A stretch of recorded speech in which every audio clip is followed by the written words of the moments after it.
The morning he told me to delete the message, I didn't even know he'd read it. I'd left my phone on my desk, face up, which I never do, because I was rushing to pull the Meridian contract files before the 9 o'clock call. I'd been his executive assistant for 2 years by then. 2 years of learning exactly how Ethan Voss moved through a room, how his silences had different textures depending on what kind of problem he was carrying, how he took his coffee black until about 3 in the afternoon and then switched to sparkling water without ever explaining why. 2 years of making myself so useful that I'd become, in some ways, invisible. That was the job. That was what I told myself the job was. So when I came back to my desk and found him standing there, not sitting, not passing through, but standing completely still, looking at my phone like it had said something to offend him, I stopped in the doorway. "Mr. Voss." He didn't look up right away. That was the first strange thing. Ethan Voss always looked up. "Who's Owen?" he said. My stomach did something complicated. Owen was a guy I'd met at my friend Priya's birthday dinner 3 weekends ago. He worked in urban planning for the city of Toronto. He was funny in a quiet way.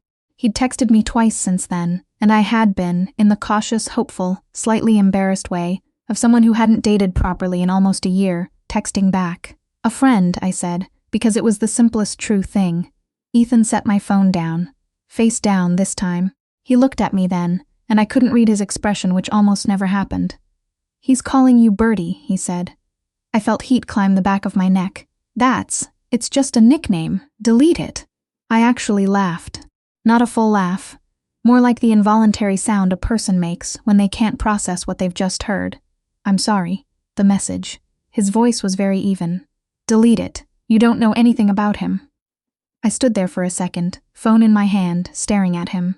In 2 years I had reorganized his entire filing system, managed his schedule across 3 time zones, talked down a client in Calgary who threatened to pull a $40 million contract over a misunderstanding about a clause. I had done all of that without once being told to manage my personal life.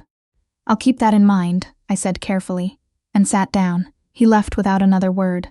I should probably explain what Ethan Voss is, exactly, before I explain what he became to me. He runs Voss Capital, private equity, mostly mid-market acquisitions, headquartered in a glass tower on Bay Street that always makes me think of a very expensive aquarium. He's 38. He's the kind of man that financial journalists describe as calculated and precise, which is their polite way of saying he makes decisions that devastate companies and does it without flinching. He's not cruel. I want to be clear about that, because I've known cruel and Ethan isn't it. He's just someone who separated his feelings from his work so completely, and for so long that the separation became structural. You could see the seam of it sometimes, if you knew where to look. I knew where to look. That's the part I can't fully explain without sounding either delusional or self-important, so I'll just say it plainly. I paid attention to him in a way that had nothing to do with the job description. Not romantically, not consciously, not in any way I would have admitted to myself then. But I noticed things. The specific way he'd go quiet when a negotiation was costing him something he hadn't expected. The fact that he kept a photo in his desk drawer, not displayed, tucked away, of himself and a younger woman who had his cheekbones and his jaw, and who I eventually figured out was a sister he'd lost when he was 26. How he'd sometimes stand at the window of his corner office at the end of a long day, not looking at anything, just standing. I noticed all of it, and I filed it away somewhere I didn't examine too closely. After the Owen thing, something shifted. It was subtle enough that I could have convinced myself I was imagining it, and for a while I tried. But Ethan started appearing at my desk more often than usual. Not for reasons that required him to come to me. He could have emailed, called, sent a message through the internal system. Instead, he'd walk out of his office and stand at the edge of my workspace and ask me things in person. What was the turnaround on the Lakeshore Review? Whether I'd confirmed the dinner at Canoe for Thursday. Ordinary things. Things he already knew the answers to. He was also, I noticed, paying attention to my phone. Not in an obvious way. He wasn't reading over my shoulder, but he'd glance at my desk when he passed, in the particular way a person does when they're trying to look like they're not looking. I recognized it because I'd been doing a version of it for 2 years. I didn't say anything. I told myself it was professional concern, He ran a firm that dealt in sensitive information, and maybe he'd gotten spooked about security. I was very good at telling myself things like that. Then Owen sent flowers. They arrived on a Tuesday morning, delivered by a guy in a bloomin' wild jacket, who handed me a box tied with craft paper ribbon and looked slightly embarrassed to be doing it in a Bay Street lobby. I brought them upstairs and set them on the corner of my desk while I dealt with the morning's emails. They were tulips, orange and cream, very cheerful, and there was a card that said lunch this week. Oh. I was smiling at it when Ethan walked past. He stopped. I felt him stop before I looked up. There's a particular quality to stillness when it comes from someone who is never still, and by then I knew it well. Those are new, he said. They are. A pause. Owen. It wasn't a question. I looked up at him. He was looking at the flowers with an expression I didn't have a name for yet, something that sat in the space between controlled and not. I'm going to eat lunch at my desk today, he said abruptly. Can you order from that place on King? He went back into his office before I could answer. I went to lunch with Owen that Friday. He took me to a Japanese spot in Kensington Market that he'd been going to since university. We talked for 2 hours. He was warm and easy and genuinely curious about things, and at one point he made me laugh so hard I spilled water on myself, which should have been mortifying and somehow wasn't. He texted me on the way home from the subway saying he wanted to do it again. I came back to the office afterward feeling something I hadn't felt in a long time. Light, I think. Like a window had been opened somewhere. Ethan was waiting in the hallway. Not literally waiting. He had a meeting with someone. I could see the door to the boardroom was open. But he was standing near my desk when I got off the elevator, talking to Marcus from legal, and he saw me come in, and something happened in his face that I still think about. He finished his conversation with Marcus and came over. How was lunch? He asked. Good, I said. I hung up my coat. Really good, actually. Another pause. Longer this time. Be careful, he said. People who come on strong early usually want something. I turned around. I looked at him for a moment. He held my gaze, and I had the sudden strange feeling that we were having 2 conversations, the one with words, and one underneath it that neither of us knew how to start. I'll keep that in mind, I said again, same words as before, and sat down. His jaw tightened. He went back to his office. The thing about working closely with someone for a long time is that you start to understand the architecture of their evasions. I knew, for instance, that when Ethan was working through something emotional, he reorganized. Files, schedules, priorities. He'd come out of a tense call and immediately start restructuring something that didn't need restructuring. It was displacement. Keep the hands busy. Keep the mind moving. Don't sit with whatever is trying to surface. He reorganized a lot in the weeks after Owen started texting me. He also, in a way I found impossible to fully ignore, started doing small things. He didn't make a show of them. They were almost deniable. He sent me home early on a Wednesday when I mentioned I had a headache. He remembered, without being reminded, that I'd been waiting on a difficult decision about whether to move my mother from her condo in Mississauga to a retirement community closer to my brother in Hamilton, and he asked me about it, quietly, at the end of a day, in a way that didn't feel like small talk. He started keeping a spare charger in his desk for my phone model, and he never mentioned it, just handed it over once, without comment when I was running low during a late night.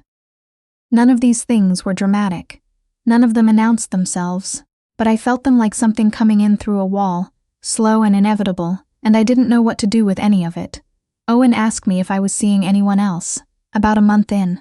I told him no, honestly. He asked if there was anyone I wanted to see, and I paused a half-second too long, and he was perceptive enough to notice. Work person? He asked. No, I said, because it was true, and also because I needed it to be true. He nodded slowly. Okay, he said, and left it there, which was kind of him. I sat with that conversation for a while after. I thought about what it meant that my half-second pause existed. I thought about the charger, about my mother's situation, about the way Ethan had said be careful and looked like he was trying to warn someone else as much as me. And then I went to work the next morning, and he was already there when I arrived. He almost always was, and he looked up from his desk when I came in, and for a moment neither of us said anything, and I thought, this is what it's been for 2 years. This particular quality of silence. I just never let myself call it what it was. The moment that changed everything was smaller than I expected. It was a Thursday afternoon, end of October, and a cold rain was doing its best to flatten the city outside the windows. I was finishing a summary document for a presentation the following week, and I'd been at it for several hours. I reached for my coffee and found it cold, and I made a small, involuntary sound of disappointment that I didn't even fully register making. Ethan, from inside his office, door half open, said, "I'll get you a fresh one." I looked up. "I can get it. I'm getting up anyway." He came out a minute later with 2 cups from the kitchen, set one on my desk without looking at me, and went back to his office. I watched him go. I looked down at the cup. He'd put a sleeve on mine because he knew my hands ran cold. He did not know this consciously, I'm fairly sure. He'd never said anything about it. It was just something he'd observed and accommodated without making it a thing. I picked up the cup and I held it and I thought, oh, just that. Oh, here is what I want to say about the version of this story that gets told about men like Ethan Voss. The version you hear is usually romantic. The cold, powerful man undone by feeling. The assistant who got in through the armor. There's a whole ecosystem of that story, and I understand the appeal of it, I do. There's something deeply satisfying about watching someone formidable become vulnerable. But the version I lived was more complicated than that, and I think it would be dishonest not to say so. Because the same quality that made Ethan give me a coffee sleeve without being asked made him also believe, at some level he never fully examined, that his concern for me was something he was entitled to act on. The flowers bothered him, not because he'd sorted out his feelings and made a decision. They bothered him because something in him had quietly laid claim to my attention, long before he'd ever asked if that was something I wanted. He was protective of me. Genuinely. I believe that now without any reservations. But protection and possession can wear the same coat, and it took me a long time to learn to tell them apart. I'm getting ahead of myself. Let me go back to November. Owen and I had our last date mid-November, a week before things came to a head with Ethan. We went to see a film at the Tiff Bell Lightbox, something quiet and well-reviewed, and afterward we walked along the lakeshore for a while and he held my hand and I let him, but something in me was at a remove from it, watching, not quite present. He felt it, I think. On the walk back to the King Street West stop, he said, "You're somewhere else tonight." I didn't insult him with a denial. We stood at the streetcar stop in the rain, and I said, "I think I'm not quite where I thought I was." He was quiet for a moment. Then he said, "Is it him?" I looked at him. "The work person," Owen said. "You paused about him. Way back when I asked," I said. "Nothing has happened between us." "Nothing I know," he said. "That's kind of the whole problem, isn't it?" He hugged me at the stop and got on the streetcar going east, and I stood there feeling like an idiot, which I think was probably correct. I did not say anything to Ethan for a week. I went to work. I did my job. I maintained the exact professional equilibrium I had maintained for 2 years. But something had changed in how I was holding myself around him. Something had gone taut. He noticed. Of course he noticed. On a Friday late afternoon, when the floor had mostly cleared out for the weekend, he came and stood at my desk in the way he'd been doing more often lately, except this time he didn't have a pretext. "You've been quiet," he said.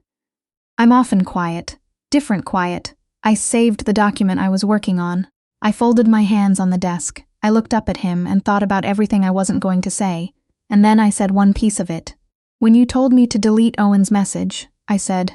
"What was that about?" He was very still. "Security concern," he said. "Ethan." It was the first time I'd used his first name without the professional cover of a sentence around it. Just his name, alone. He registered it. I watched it move through him. "I didn't like it," he said finally. "You didn't like what?" "Someone calling you that." "Bertie." He said the word like he was picking something up that didn't belong to him.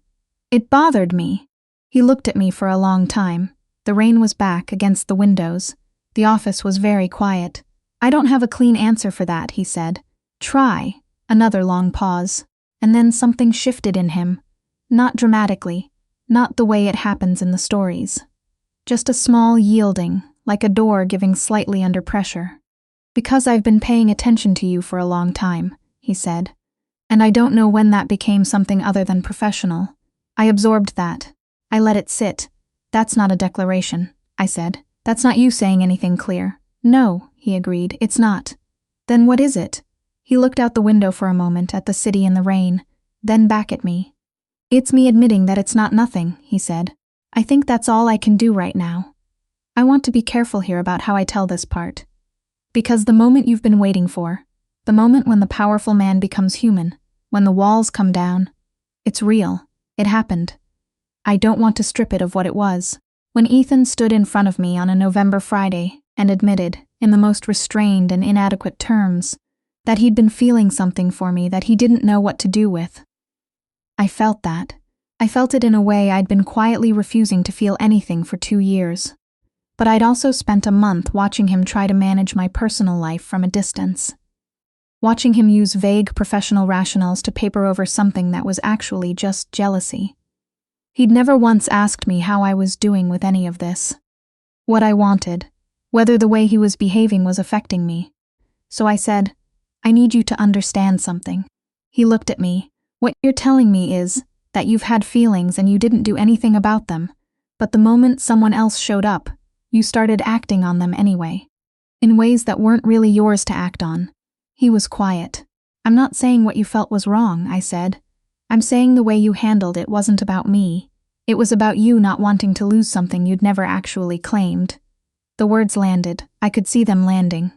"You're right," he said. "Just that. No defense. I hadn't expected that. I think I'd been braced for an argument, or a retreat, or the kind of professional reframe that would have put us back behind glass for another 6 months. The straightforward acknowledgement knocked something loose in me. "Okay," I said. "Okay," he said. We stood there for a moment, and the rain did its thing against the windows, and outside the city went on being the city. "I'd like to take you to dinner," he said, "if you'd want that. Not as anything other than what it is. But honestly, I thought about it, really thought about it the way the question deserved. "Not yet," I said. He nodded once. "But I'm not saying no," I said. "I'm saying I need some time to trust that we can actually talk to each other, like this, before we try to make it into something else." He looked at me in a way that I finally, after 2 years, let myself look back at directly. "I can do that," he said. I stayed at Voss Capital for another 8 months after that conversation. The dynamic between us changed, but not in the way I would have guessed. It was quieter in some ways, more honest. He stopped hovering, stopped the small passive tests, and I stopped pretending not to notice things. We talked more and differently. Not about work, or not only about work. He told me about his sister once, just briefly, standing at the window in the way he sometimes did at the end of the day. I didn't say much back. I didn't think he needed me to. He took me to dinner in March, at a place in Yorkville, small and very good, and it was the first time in a long time that I went home from work feeling something other than useful. He paid, I let him, and I made a joke on the sidewalk afterward about something inconsequential, and he laughed, a real one, not a polite one, and I thought, there you are. I left the company in June. My own choice, for reasons that had been building long before November. I'd been offered a position at a firm I'd admired for years, and it was the right time, and I knew it. Ethan didn't try to talk me out of it. He shook my hand on my last day, formally in front of the team, and then he stopped me in the hallway on the way to the elevator. "Dinner Friday," he said. "Dinner Friday," I said. "I'm writing this from my apartment on a Saturday morning. It's April now. Not the same April, a later one. And the light coming through the kitchen window is doing that specific Toronto spring thing where it feels like an apology for the winter. There's a second coffee cup in my dish rack that isn't mine. I've thought a lot about what that November conversation was, really, at its core. I think it was the moment I stopped being invisible. Not to him. I was never invisible to him, as it turns out, but to myself. The moment I decided that what I wanted was a thing worth naming, even if naming it was frightening. Even if the situation was complicated. Even if I couldn't see past the next sentence. I don't think Ethan was a good man who became better. I think he was already trying, in the limited and somewhat oblivious way of people who have spent years using work to avoid their own interior lives. And that what happened between us was that we both started being more honest, with each other, and with ourselves, than we'd been. That's not a love story with a bow on it. I know that. But it's mine, and I'm not interested in making it cleaner than it was. The flowers Owen sent are long gone. I never did delete the message, for the record. I just let it be what it was, a moment that clarified something I'd been avoiding. Ethan still drinks his coffee black until 3 in the afternoon. He still switches to sparkling water after that without explanation. I still don't ask. Some things you just learn to know.